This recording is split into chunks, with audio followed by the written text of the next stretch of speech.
President Donald Trump now traveling on his way back to the White House after a whirlwind trip to the Middle East. The president first went to Israel as the last living hostages held by Hamas were released. Mr. Trump then traveled to Egypt to sign the peace agreement, which has brought an end to hostilities in the two-year war between Israel and Hamas. And while the prospect for peace does look promising, there are still so many issues in this deal that still do need to be worked out. Julie Sirkin with NBC brings us up to date.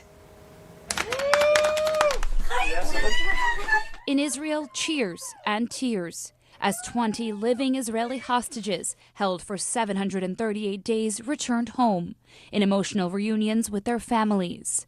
Freed from Hamas captivity after Israel and Hamas agreed to key elements of President Trump's peace plan. Flanked by leaders from around the world, the president officially signing the deal in Egypt, where negotiators reached the historic agreement late last week. This is the day that people across the region and around the world have been working, striving, hoping, and praying for. It brought an end to more than 2 years of fighting. For now, a ceasefire, the first phase in a 20-point plan toward a lasting peace. Since hostilities ended, thousands of Palestinians have made the trek back to northern Gaza, and hundreds of aid trucks have begun pouring into the devastated region, carrying much-needed food and medical supplies.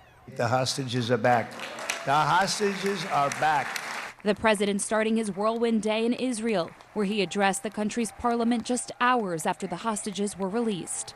This is not only the end of a war. This is the end of an age of terror and death and the beginning of the age of faith and hope and of God. But many questions remain, and many details still need to be worked out. Will Hamas disarm and cede power? Who will govern Gaza? And will the ceasefire hold? President Trump believes it will. This took 3,000 years to get to this point. Can you believe it? And it's going to hold up, too.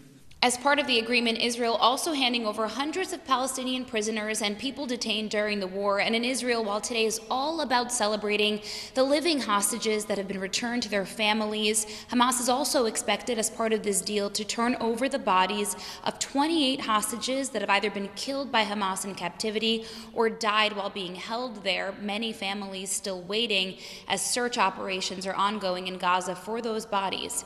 In Washington, Julie Sirkin, NBC News.